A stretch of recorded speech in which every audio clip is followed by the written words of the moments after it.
You wanted viral content? Let me show you what viral really looks like. The text message arrived at 11:47 p.m. while I was standing in the customs line at Vancouver International Airport, exhausted from 3 days of what was supposed to be our, quote, romantic getaway. The message was from my wife, Cassandra. That was fun. Hope you figure out how to get home. Consider it payback for being such a boring husband. XOXO. I stared at the screen, reading it 3 times before the words actually registered. My brain felt like it was processing through molasses. Payback? For being boring? I called her immediately. Straight to voicemail. Called again. Same thing. The customs officer, a tired-looking woman in her 50s, stamped my passport and waved me through. I stumbled toward the departure gates, pulling my wheeled suitcase behind me like a confused tourist, which I suppose I now was. At the airline counter, a young woman with kind eyes and a name tag reading, Sarah, looked up at me with professional concern. How can I help you tonight, sir? I need to check on my return flight to Seattle. Elliot Price, confirmation number. I fumbled with my phone, scrolling through emails. She typed efficiently, then paused. Her expression shifted from helpful to confused to something approaching pity. Sir, I'm showing that your return ticket was canceled about 2 hours ago. The cancellation was made online, using your confirmation number. The airport terminal seemed to tilt slightly. Canceled? Canceled? By who? The system shows it was canceled by the original purchaser of the ticket. She looked at her screen again, then back at me with genuine sympathy. Sir, are you okay? You look a little pale. I leaned against the counter, trying to process what was happening. Cass had booked our tickets. She had access to all the confirmation numbers. She had planned this. This is a joke, right? I said, more to myself than to Sarah. This has to be some kind of elaborate prank. Sarah's expression told me she'd seen this before. Sir, I hate to ask, but did you happen to travel here with companions who might have left without you? The humiliation hit me like a physical blow. You've seen this happen before? Not often, but she glanced around, then leaned closer. About 3 hours ago, there was a group of people near Gate 12. 4 women and 2 men. They were filming something on their phones and laughing pretty loudly. One of them kept saying, "He's going to freak out when he realizes." Airport security had to ask them to quiet down. My wife, her best friend Janelle, her sister Monica, and apparently some guys I didn't recognize. They had filmed my abandonment like it was content for social media. They filmed it, I said flatly. Sarah nodded uncomfortably. I'm really sorry, sir. Is there anything I can do to help you get home? I pulled out my credit card, hands shaking slightly from a mixture of rage and humiliation. What's the earliest flight you have to Seattle? There's a 6 a.m. departure, but it's going to be expensive for a last-minute booking. About $800. $800 to escape from my wife's idea of a hilarious prank? I handed over the card. While Sarah processed my new ticket, I checked my phone again. 7 new text messages from Cass, each one more gleeful than the last. You're not too mad. It's just a joke. Janelle says you probably haven't even noticed yet, LOL. Dylan came up with the idea. He said you needed to learn to be more spontaneous. Monica thinks you'll laugh about this later. We're posting the video tomorrow. You looked so confused. Don't be such a drama queen. It's funny. Fine, ignore me. But you're paying for your own hotel tonight. Dylan. I didn't know any Dylan. Apparently, my wife had made new friends who thought abandoning spouses in foreign countries was comedy gold. I typed back, got it. Thanks for clarifying what our marriage means to you. Then I turned off my phone. Sarah handed me my new boarding pass. Your flight board's in about 5 hours. There's a decent coffee shop on the 2nd level if you want to wait somewhere comfortable. Thank you, I said. You've been incredibly kind. For what it's worth, she said quietly, whoever did this to you is a terrible person. No one deserves to be treated like that. I found myself in the airport coffee shop at midnight, surrounded by delayed travelers and red-eye flight passengers, drinking overpriced coffee and staring at my reflection in the dark window. Elliot Price, 42 years old, senior project manager at Morrison Construction, married for 8 years to a woman who apparently thought abandoning me was hilarious entertainment. The rage was building, slowly, like water behind a dam. Not the explosive kind of anger that burns out quickly, but the cold, calculating kind that plans and waits and finds the perfect moment to strike back. I turned my phone back on and opened my laptop. Time to do some research. Cass had booked everything for this trip using our joint credit card. The hotel reservations back in Seattle for her little group, the rental cars, the dinner reservations at that expensive steakhouse they've been planning to hit tomorrow night. All of it traceable, all of it cancelable, all of it paid for with money from accounts that had my name on them too. I started with the hotel, the Fairmont Olympic, downtown Seattle. 4 rooms reserved under Cass's name for tomorrow night. I called their customer service line. I need to cancel some reservations, I told the night desk clerk. My wife made them, but there's been a family emergency. Of course, sir. Can I get the confirmation number? Cass had forwarded me all the travel details weeks ago. I'd saved them in a folder marked Vancouver trip. How thoughtful of me. The cancellation fee will be 50% since it's less than 24 hours notice, the clerk informed me. That's fine. Cancel all 4 rooms. Sentenced. Next, the rental cars. 2 SUVs from Enterprise, reserved for pickup at SeaTac Airport tomorrow afternoon. Canceled. The restaurant reservations took longer, but I had time. Canlis, the Walrus and the Carpenter. That new place in Capitol Hill that had a 3-month waiting list. All canceled. By 3 a.m., I had systematically dismantled every plan Cass and her friends had made for their triumphant return to Seattle. They would land to discover they had nowhere to stay, no way to get around, and no fancy dinners waiting for them. But I wasn't done. I logged into our joint bank accounts and transferred everything into my personal checking account. Legally, it was as much my money as hers. Then I called our credit card companies and reported my cards stolen, requesting new ones. This would freeze the existing cards until new ones could be issued. Finally, I composed a group email to everyone in Cass's address book. Hi, everyone. This is Eli. I wanted to let you know that Cass and I are having some marital difficulties. She decided to abandon me at the Vancouver airport as a prank and filmed it for social media. I'm sure you'll be seeing the video soon. I thought you should know the context before you watch my humiliation for entertainment. I hope you enjoy the show. Eli Price. I scheduled it to send at 8 a.m., right around the time their flight would be landing. The sun was coming up over Vancouver as I boarded my flight home. I felt calmer than I had in hours. Sarah was working the gate and gave me a small wave as I passed. Feeling better? She asked. Much better, I said. Thank you for everything. Safe travels, Mr. Price. I hope things work out for you. They would. I was going to make sure of that. I landed in Seattle at 8:15 a.m. to 17 missed calls and 43 text messages. My scheduled email had clearly been delivered. The messages from Cass had evolved from confused to angry to panicked. What did you do to our hotel reservations? The rental car place says you canceled everything? Why can't I use my credit card? Call me right now. This isn't funny anymore, Eli. Dylan is furious. He paid for his flight and now has nowhere to stay. You're being completely unreasonable. Fine, I'm coming home. We need to talk. There were also messages from her friends and family members who had received my group email. Her sister Monica had sent, Eli, what's going on? Cass says you're having some kind of breakdown. Had written, this is very unlike you, Elliot. Please call me. But the most interesting messages were from people I barely knew, friends of friends who had apparently seen the video. Someone named Jennifer had written, saw what happened to you. That's seriously messed up. Hope you're okay.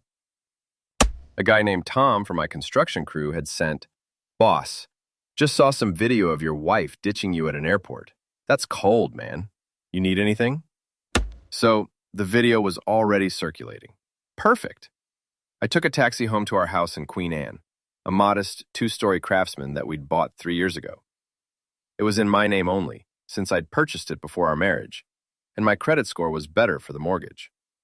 I spent the morning making phone calls. First, I called the locksmith and had all the locks changed. Then I called my friend Mike, who was a paralegal at a family law firm downtown. Mike, I need some advice. Hypothetically, if someone's spouse abandoned them in a foreign country as a prank, what would that mean legally? Jesus, Eli. Hypothetically? What the heck happened? I gave him the abbreviated version. Mike was quiet for a long time. Okay, so, hypothetically, abandoning a spouse in a foreign country could be considered desertion, which is grounds for divorce in Washington state. And if she used joint funds to pay for a trip and then stranded you, that could be considered financial misuse. Plus, if she filmed it and posted it online without your consent, that's a whole other set of problems. What about changing the locks on a house that's in my name only? Cuminated. Completely legal. Even if you're married, it's your house. She has no legal right to be there if you don't want her there. And freezing joint credit cards? Gray area. But if you genuinely believe they were being used fraudulently, you are protecting joint assets. The bank will investigate, but temporarily freezing them isn't illegal. Thanks, Mike. I owe you a beer. Eli, are you okay? This doesn't sound like you. I'm fine. Better than fine, actually. I'm thinking clearly for the first time in years. At 2 p.m., I heard a car door slam outside. Through the window, I watched Cass march up the front walkway, dragging her suitcase behind her. She looked tired and angry. Behind her, a man I didn't recognize was getting out of an Uber with his own luggage. Tall, thin, wearing an expensive-looking jacket. This must be Dylan. Cass tried her key in the front door. When it didn't work, she tried it again, then started pounding on the door. Eli, open this door right now! I waited 30 seconds, then opened this group. I waited out the time. This is the another people that we start this group. I would have started then body in a language too much that I was mixing. I waited 30 seconds, then started fun of them from Jason's part of there. I waited 2005. Mike was too legal. This personal wide friend from the tripping that the maximum in the public bit enjoyed. I waited 30 seconds, then started pounding on the door. I waited 30 seconds, then started fun of them from Jason's part of there. I waited 30 seconds, then started pounding on the door. I waited 30 seconds, then started pounding on the door. I waited 30 seconds, then started pounding on the door. I waited 30 seconds, then started pounding on the door. I waited 30 seconds, then started pounding on the door. I waited 30 seconds, then started pounding on the door. I waited 30 seconds, then started pounding on the door. I waited 30 seconds, then started pounding on the door. I waited 30 seconds, then started pounding on the door. I waited 30 seconds, then started funding on the door. I waited 30 seconds, then started funding on the door. Dylan stepped up behind her. He was younger than me, maybe mid-30s, with the kind of carefully styled hair that required expensive product. You must be the husband, he said with a smirk. Cass has told me so much about you. And you must be Dylan, the mastermind behind the airport prank. How creative of you. Smirk faltered slightly. It was just a joke, man. You need to lighten up. A joke. I looked at Cass. Is that what we're calling it? Yes, it was a joke. A harmless prank. You're acting like we tried to homicide you. You left me stranded in another country with no way home, then filmed my confusion for social media. You spent our money on a trip and then abandoned me there. You brought your new boyfriend along to watch. He's not my boyfriend, Cass snapped, but Dylan's expression suggested otherwise. Can we please go inside and talk about this like adults? She continued. I'm exhausted. I haven't slept, and thanks to your little tantrum, I don't have anywhere to stay. That sounds like a personal problem. Dylan stepped closer. Look, buddy, I think you're overreacting here. Cass feels bad about what happened, but you're taking this way too far. I'm sorry, who are you exactly? Because I don't remember asking for your opinion about my marriage.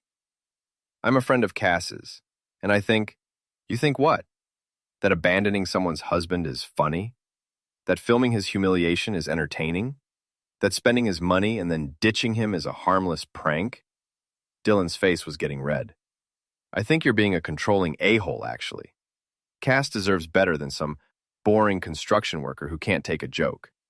The words hit exactly the way he intended them to. boring, construction worker, can't take a joke. All the things Cass had probably been saying about me to her new friends. You're right, I said calmly. She does deserve better. She deserves someone who thinks abandoning their spouse is hilarious. Someone who enjoys humiliating people for entertainment. Someone who films other people's pain and posts it online. You two are perfect for each other. I started to close the door, but Cass put her foot in the way. Eli, please. I know you're angry, but this is ridiculous. I need my clothes, my things. You can't just lock me out of my own home. It's not your home. Your name isn't on the deed. Your name isn't on the mortgage. You don't pay the utilities. You're just someone who used to live here. Used to live here? We're married. Are we? Because married people don't abandon each other for fun. Married people don't film each other's humiliation. Married people don't bring their boyfriends along to watch their spouse get pranked. Dylan was getting more agitated. This is insane. You can't just kick your wife out because of a prank. Watch me. I closed the door and locked it. Cass immediately started pounding again. Eli, open this door. I'm calling the police. Go ahead, I called back. Tell them your husband locked you out of his house after you abandoned him in another country. I'm sure they'll be very sympathetic. The pounding continued for another 5 minutes, then stopped. Through the window, I watched Cass and Dylan having an animated conversation on the sidewalk. Dylan was gesturing angrily. Cass was crying, and they were both looking at their phones. Finally, they got back in the Uber and drove away. I poured myself a beer and sat down at my computer. Time to see this famous video. It took about 30 seconds of searching to find it. Janelle had posted it on her Instagram account with the caption, "When your friend's boring husband gets a reality check." Hashtag prank wars, hashtag Vancouver vibes, hashtag hilarious. Video was exactly what Sarah had described. Shaky phone footage of me standing in the customs line, looking tired and normal. Then me checking my phone, reading the message, calling Cass. The camera caught my face perfectly as the realization hit me. My confusion, my growing panic, my humiliation as I understood what had happened. In the background, I could hear Cass and her friends giggling. Someone said, "He looks like a lost puppy." Another voice, probably Dylan's, said, "This is perfect. He's going to lose his mind." That video had been viewed over 10,000 times. The comments were a mix of people laughing at me and people expressing sympathy. Someone had written, "This is actually really cruel." Someone else had responded, "It's just a prank, Karen. Lighten up." But the most interesting thing was that several people had shared it to other platforms. It was spreading beyond Janelle's followers. I screenshot everything and emailed it to Mike. Evidence. Then I started planning phase 2. The next morning, I woke up to my phone buzzing with notifications. The video had gone viral overnight, but not in the way Cass and her friends had expected.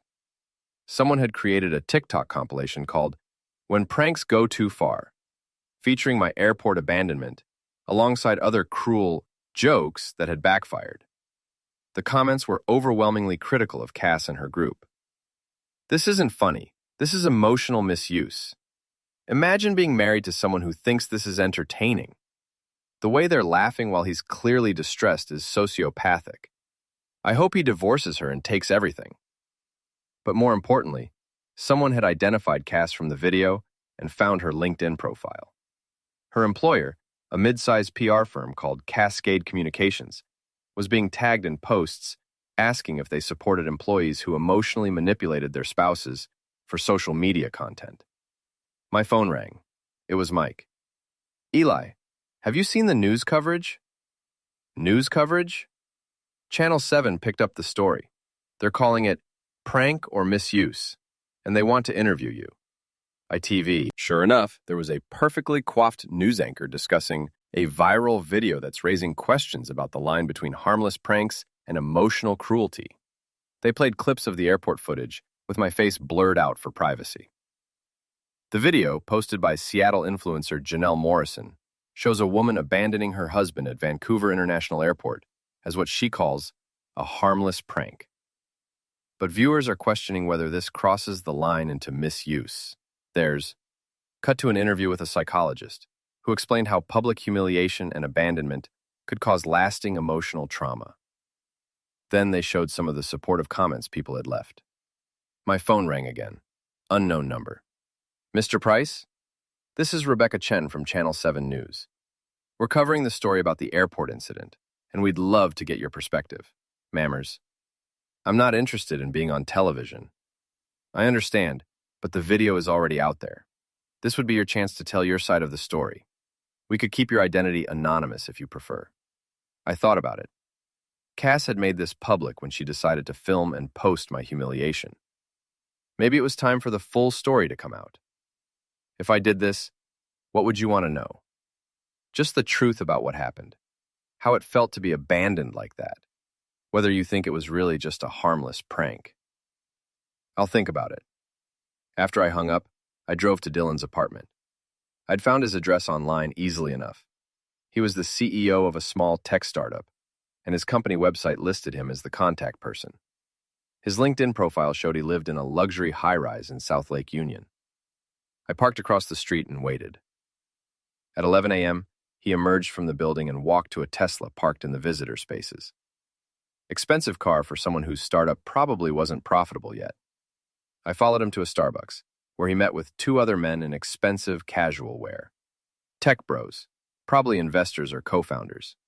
They sat at an outdoor table, and I positioned myself close enough to overhear their conversation. The whole thing is blowing up, one of them was saying. Janelle's lost like 3 sponsorship deals since yesterday. It's insane, Dylan replied. It was just a stupid joke. People need to get a sense of humor. Dude, the guy's wife left him at an airport. That's pretty harsh. She's a boring construction worker who never does anything fun. Cass was miserable. We were trying to shake things up, get him to be more spontaneous. By abandoning him in another country? Mattresses. It was supposed to be funny. We were going to pick him up at the airport when he got back and surprise him. But then he went crazy and canceled everything. Changed the locks. Froze their bank accounts. The guy's a psycho. Minimized. Maybe he's just pissed off. Punished. He's being completely unreasonable. Cass is staying at my place now because she has nowhere else to go. Her husband kicked her out of her own home. Is that legal? I don't know. We might need to get lawyers involved. I'd heard enough. I walked back to my truck and drove home. That afternoon, Cass showed up again, this time with Janelle and Monica. They were all carrying coffee cups and looked like they'd been strategizing. Eli, we need to talk, Monica called through the door. This has gone far enough. I opened the door but didn't invite them in. We're here to work this out, Monica continued. She was older than Cass, more serious, and had always been the family mediator. Cass made a mistake, but you're making it worse by overreacting. Overreacting? Yes. Changing the locks, freezing the bank accounts, embarrassing her online. It's vindictive. I didn't post anything online. Your sister did that when she filmed my humiliation and posted it for entertainment. Janelle stepped forward. She was younger than Cass, blonde, with the kind of aggressive confidence that came from having a lot of social media followers. Look, I'm sorry the video went viral, okay? I never meant for it to blow up like this. But you're ruining my career over a stupid joke. Your career? I'm an influencer. This is how I make money. And now all my sponsors are dropping me because people think I'm some kind of monster over a harmless prank.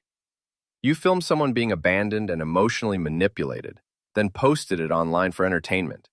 What did you think would happen? It wasn't misuse, Cass snapped. It was a joke. We were going to pick you up at the airport when you got back. Were you? Because your text messages suggested otherwise. You told me to figure out my own way home.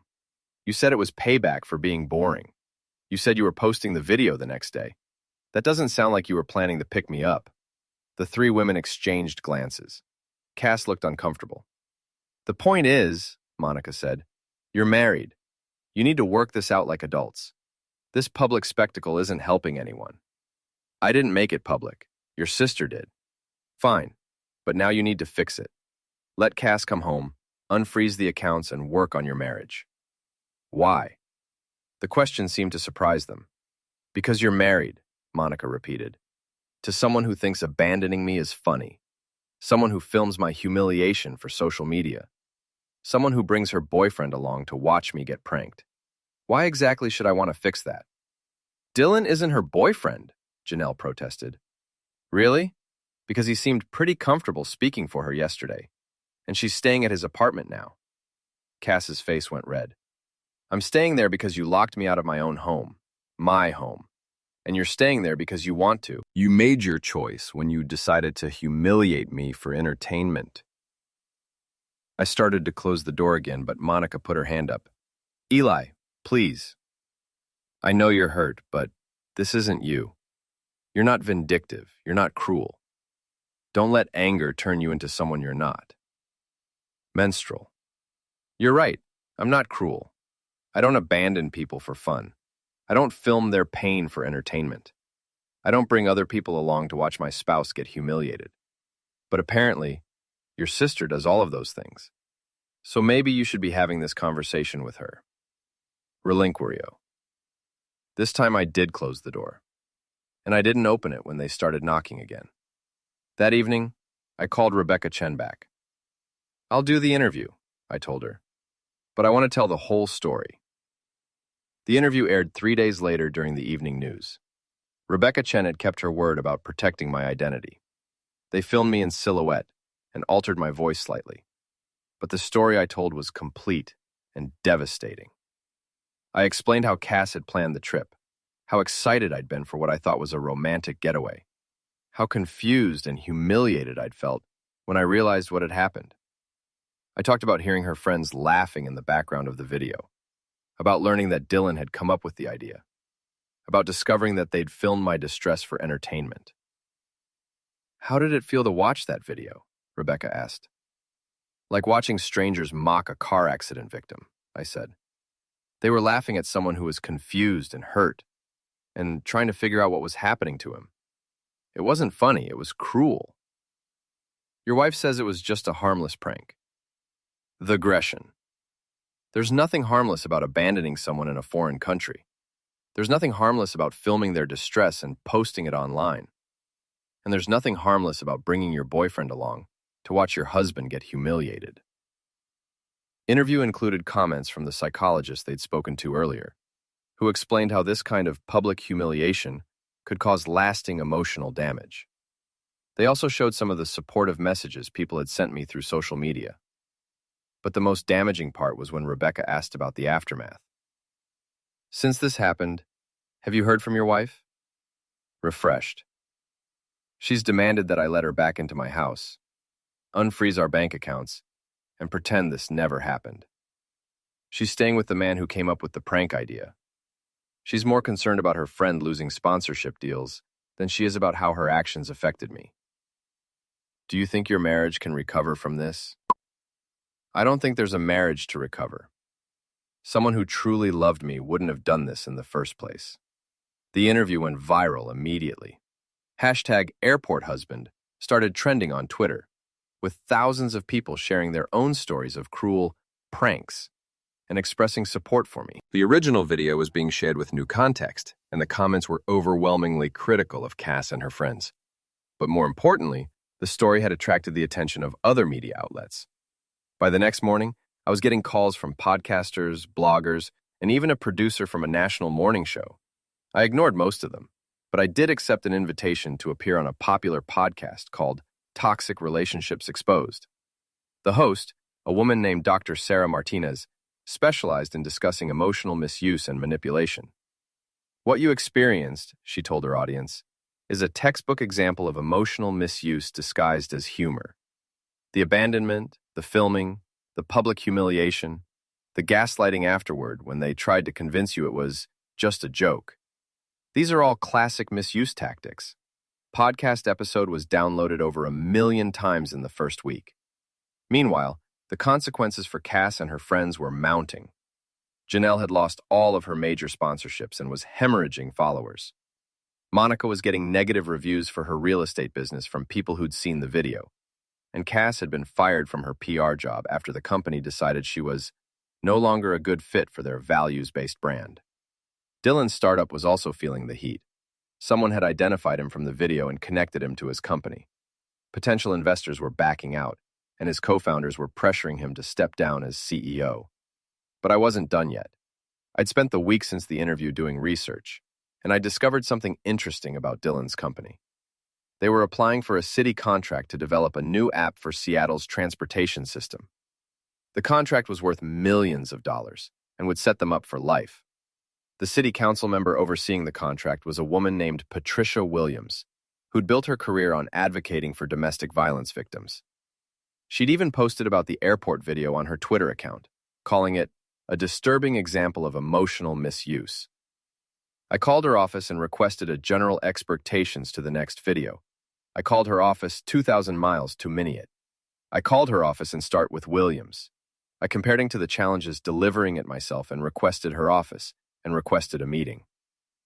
Ms. Williams, I'm Elliot Price. You may have seen the news coverage about my situation. Of course, I'm so sorry for what you went through. What can I do for you? I understand you're reviewing contract applications for the new transportation app. One of the applicants is a company called TechFlow Solutions, run by Dylan Kerr. Yes, they're one of several companies we're considering. Dylan Kerr is the man who came up with the idea to abandon me at the airport. He's been staying with my wife since she left me. I thought you should know that before you make your decision. Patricia Williams was quiet for a long moment. Thank you for bringing this to my attention, Mr. Price. We take character and community values very seriously when awarding city contracts. TechFlow Solutions was removed from consideration 2 days later. That evening, Dylan showed up at my house alone. He looked terrible. Unshaven, wrinkled clothes, dark circles under his eyes. His startup was collapsing. His reputation was ruined. And now, he'd lost the contract that would have saved everything. You destroyed my life, he said when I opened the door. I told the truth about what you did. You destroyed your own life. It was a joke, a stupid, harmless joke. Was it harmless when you came up with the idea? Was it harmless when you watched them film my humiliation? Was it harmless when you called me a boring construction worker who deserved to be abandoned? His face went pale. You heard that? I hear a lot of things. Like how you've been telling people that I'm crazy and vindictive. Like how you think Cass deserves better than her boring husband. Like how you were going to get lawyers involved to force me to let her back into my house. This is insane. You're ruining multiple people's lives over a prank. You're right. It is insane. It's insane that you thought abandoning someone's husband would be funny. It's insane that you filmed his distress for entertainment. It's insane that you're more upset about the consequences than you are sorry for what you did. Dylan stepped closer, and for a moment, I thought he might try to hit me. Instead, he just stared at me with pure hatred. You're going to regret this, he said quietly. Am I? Because from where I'm standing, I'm not the one who lost my job, my company, my reputation, and my future over a harmless prank. I'm not the one who's about to lose everything because I thought cruelty was entertaining. He turned and walked away without another word. But I knew this wasn't over. Dylan was the type of person who couldn't accept responsibility for his actions. He would blame me for the consequences of his choices, and he would want revenge. I was ready for him. 2 weeks later, I was working late at the Morrison construction office when my phone buzzed with a text from an unknown number. Meet me at Riverside Park at 10 p.m. Come alone. We need to settle this. Line back, I knew it was Dylan. He'd been getting more desperate as his life continued to unravel. His startup had officially folded. He was facing a lawsuit from his investors, and word was that Cass had started staying with Janelle instead of him. Even his co-conspirators were abandoning him. I could have ignored the text, or called the police, or brought backup. Instead, I drove to Riverside Park at 9:45 p.m. The park was empty except for Dylan, who was sitting on a bench near the playground. He looked even worse than he had at my house. Thinner, more desperate, like a man who'd lost everything and had nothing left to lose. You came, he said when he saw me approaching. You asked me to. I want you to call off the dogs. What dogs? Don't play dumb. You've been systematically destroying everyone who was involved in that stupid prank. Janelle's career is over. Cass got fired. My company is gone. Monica's business is tanking. You've ruined all of us. I told the truth about what happened. The consequences are your responsibility, not mine. Flooring Dylan stood up, and I could see his hands were shaking. It was a joke, Eli. A stupid, thoughtless joke. We didn't mean to hurt you. You filmed my humiliation and posted it online for entertainment. You called me boring and said I deserved it. You brought my wife to stay at your apartment. What part of that wasn't meant to hurt me? We were trying to shake things up. Cass said you never did anything spontaneous, that your marriage was getting stale. We thought if we gave you a little adventure, maybe what? Maybe I'd thank you for abandoning me? Maybe I'd appreciate being humiliated on social media. Maybe I'd be grateful that you gave my wife an excuse to leave me. Dylan sat back down heavily. It got out of hand. The video going viral, the news coverage, all of it. We never expected it to blow up like this. What did you expect? You publicly humiliated someone and posted it online. Did you think there wouldn't be consequences?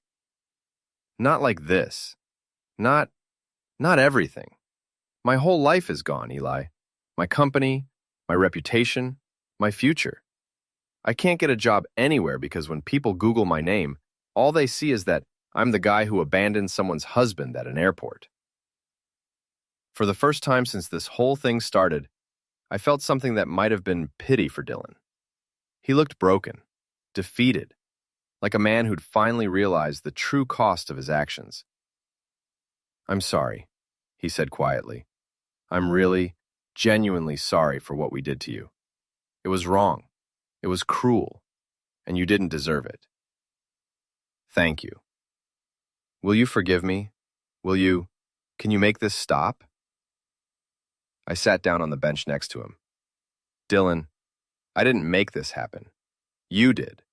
When you came up with the idea to abandon me, when you participated in filming it, when you called me boring and said I deserved it, you made choices.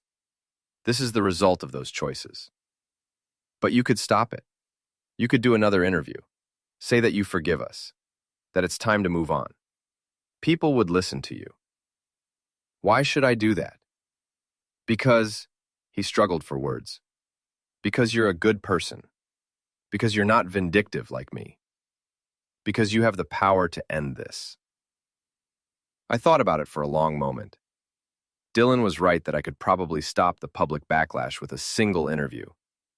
I could say I forgave them, that everyone deserved a second chance, that the punishment had been enough. But then I remembered standing in that airport at midnight, humiliated and abandoned, listening to them laugh at my confusion. I remembered watching the video of my own distress being shared for entertainment.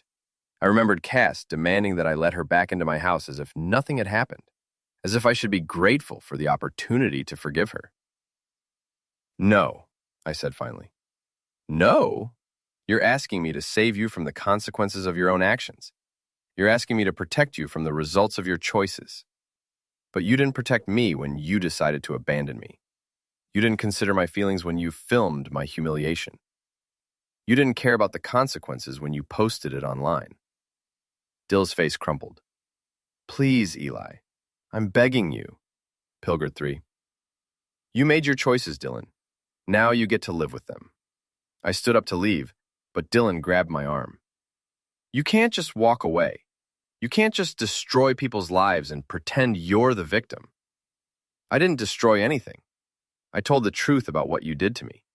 If the truth destroyed your life, maybe you should have thought about that before you decided to be cruel for entertainment. Dylan's grip tightened. You self-righteous bastard. You think you're so much better than us, don't you? The noble victim, the innocent husband. But you're just as vindictive as anyone else. You're enjoying this. Am I? Am I enjoying watching people lose their jobs and their reputations? Am I having fun seeing the consequences of cruelty play out in real time? Yes, you are. You're loving every minute of it. He was right, and we both knew it. I was enjoying it. I was enjoying watching the people who'd humiliated me face the consequences of their actions. I was enjoying seeing them squirm and panic and realize that actions have consequences. Maybe I am, I said. Maybe I am enjoying watching you face the results of your choices. Maybe I am satisfied to see that cruelty doesn't go unpunished. Does that make me a bad person? Yes. Then I guess I'm a bad person. But I'm a bad person who didn't abandon his spouse for entertainment. I'm a bad person who didn't film someone's humiliation for social media. I'm a bad person who didn't call someone boring and say they deserve to be abandoned. Dylan let go of my arm and stepped back. His face was twisted with rage and desperation. "This isn't over," he said. "Yes, it is. Your part in this story ended when you decided to be cruel. Everything that's happened since then is just the natural consequence of that decision." I walked back to my truck, leaving Dylan alone in the empty park. As I drove home, I reflected on what he'd said. Was I enjoying this? Was I taking pleasure in watching the people who'd hurt me suffer the consequences of their actions? Yes, I absolutely was, and I didn't feel guilty about it at all. 3 months after the airport incident, I was living a completely different life. The house was quiet and peaceful. I'd gotten a promotion at work after my story went viral, and people realized I was the airport husband. Apparently, standing up for yourself was good for your professional reputation. I'd started dating Sarah, the airport employee who'd helped me that night in Vancouver. She'd reached out after seeing the news coverage, and we'd discovered we had a lot in common. Most importantly, I'd filed for divorce. Mike had connected me with an excellent family law attorney who'd taken my case pro bono after seeing the video.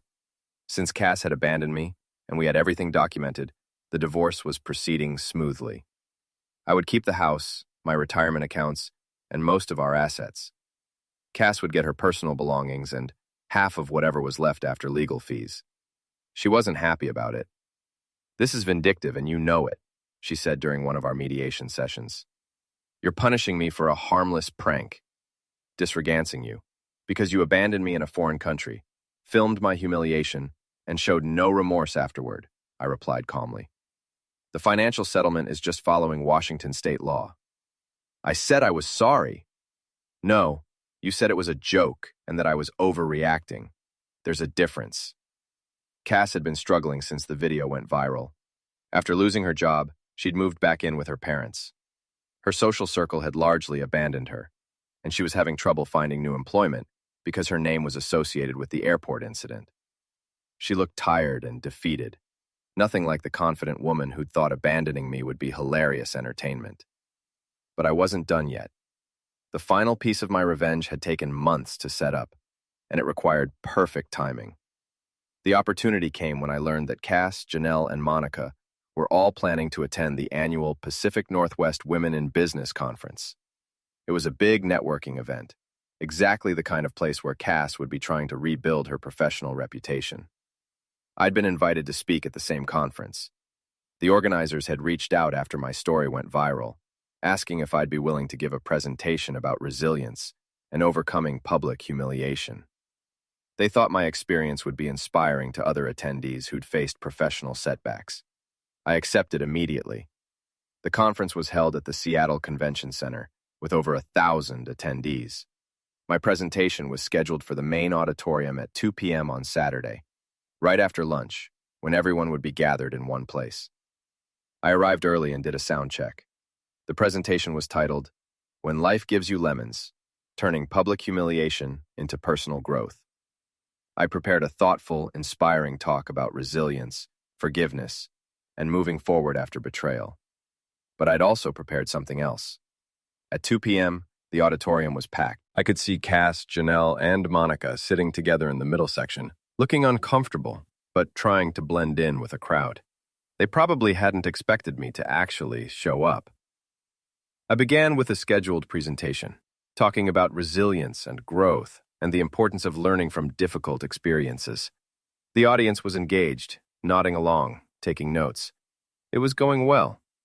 Then, about 15 minutes in, I deviated from the script. "I want to share something with you that's not in my prepared remarks," I said.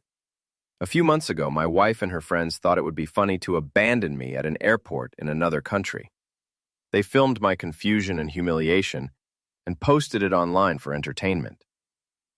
The audience shifted uncomfortably.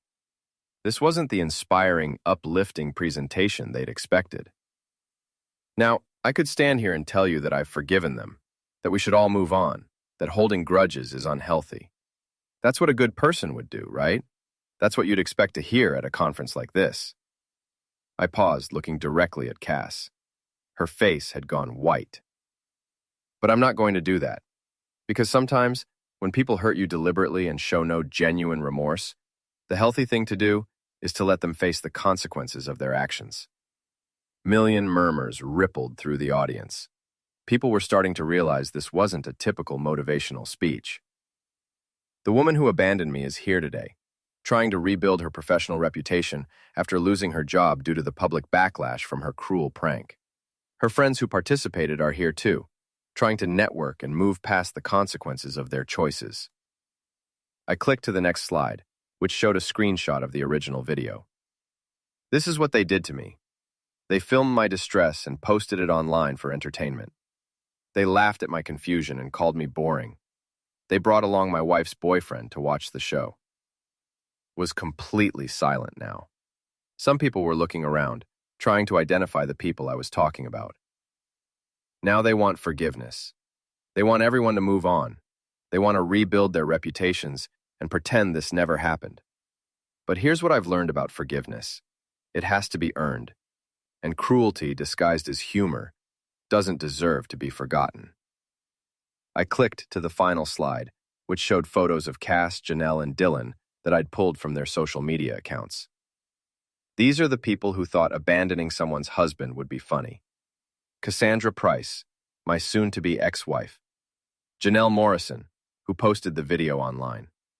Dylan Kerr, who came up with the idea. I want you to remember their faces, because these are the faces of people who think cruelty is entertainment. The auditorium erupted. People were talking, pointing, taking pictures. Cass and her friends were trying to leave, but they were blocked by the crowd. Conference organizers were rushing toward the stage, but I wasn't finished. The lesson here isn't about forgiveness or moving on, I said into the microphone. The lesson is that actions have consequences. When you choose to be cruel, when you choose to humiliate someone for entertainment, when you choose to film someone's pain and post it online, you don't get to control what happens next. Security was on stage now, but I stepped away from the podium voluntarily. Thank you for your time, I said to the audience. I hope you've learned something valuable today. The aftermath was immediate and devastating. Videos of my presentation were online within hours, spreading across social media with hashtags like #ConferenceRevenge and #AirportHusbandSpeaks. The original airport video was being shared again, but now with full context and the names and faces of everyone involved. Cass, Janelle, and Monica were effectively blacklisted from their professional communities. No one wanted to associate with people who'd been publicly identified as cruel pranksters. Their networking efforts were destroyed, their reputations were in ruins, and their chances of professional recovery were essentially zero. Dylan, who'd already lost everything, was facing new harassment as the video of my presentation spread. His name was trending again, but not in a good way. The conference organizers released a statement distancing themselves from my presentation, but the damage was done. I'd used their platform to deliver the final blow to the people who'd humiliated me, and there was no taking it back.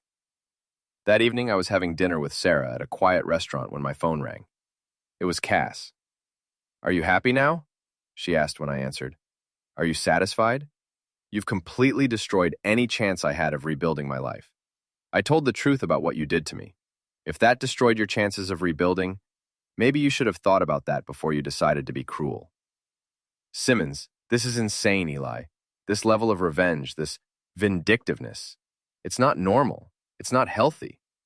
Neither is abandoning your spouse in a foreign country for entertainment. It was 3 months ago. When are you going to let this go?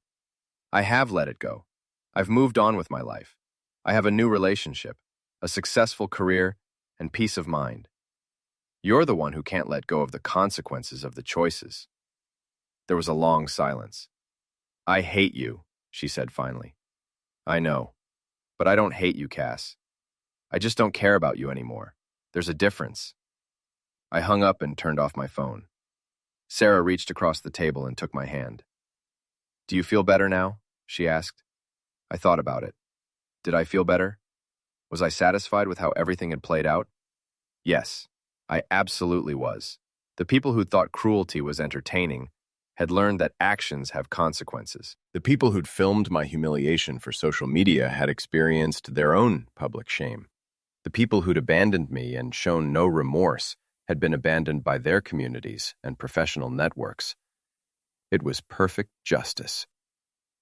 "I feel like myself again," I told Sarah. "For the first time in years, I feel like myself." Mosel, she smiled. "Good. Because the person you've become through all of this, someone who stands up for himself, who doesn't let people walk all over him, who demands to be treated with respect, that's the person I fell in love with." We finished our dinner and walked out into the Seattle evening, leaving behind the wreckage of my old life and stepping into the future I'd built from the ashes of my marriage. Behind us, somewhere in the city, my ex-wife and her friends were dealing with the consequences of thinking cruelty was funny. They would spend years trying to rebuild what they'd destroyed, trying to overcome the reputation they'd earned, trying to convince people that they weren't really the cruel, vindictive people the world now knew them to be. But that wasn't my problem anymore. I'd gotten my revenge, and it was everything I'd hoped it would be.